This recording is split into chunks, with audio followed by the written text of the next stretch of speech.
Also in our Washington bureau is Juan Zarate, CBS News senior national security analyst. He is a former advisor to the George W. Bush administration. Juan, good morning.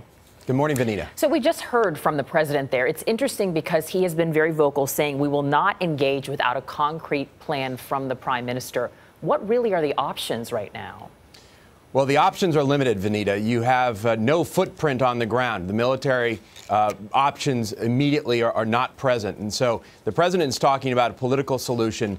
But the reality is you have a crisis on the ground now with the advancing Islamist forces threatening Baghdad. And so you could support with military strikes. You could support with intelligence, certainly trying to get the regional actors together to try to push back this offensive.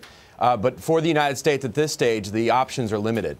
Juan, what went wrong here? I mean, we spent $25 billion rearming the Iraqi army, training them. Why has it collapsed?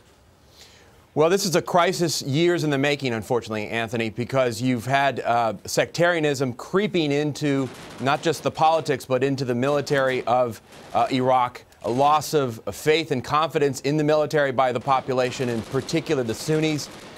You've also had this creeping safe haven coming out of western Iraq and eastern and northern Syria, where this group ISIS has gained strength and momentum. And so this is not just a crisis of the last couple of weeks. This is a crisis years in the making. Last night, our Liz Palmer reported that there is some evidence that some of the captured American military equipment could now be on its way to Syria. I mean, that sounds like potentially a devastating situation.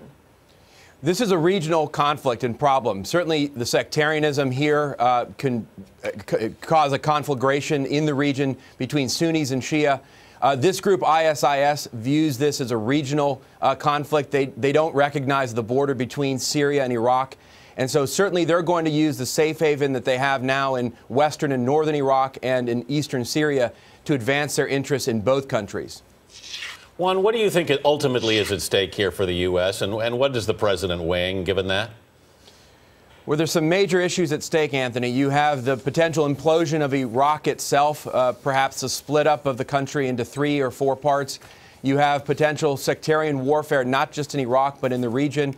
You have regional instability with refugees in places like Turkey and Jordan. And then ultimately you have the potential of a safe haven, a major safe haven for a terrorist group that has ideological leanings and ties to al-Qaeda. And so this is a major problem for the U.S. short and long term. All right. Juan Zarate, thanks so much for being with us this morning. Thanks, Anthony.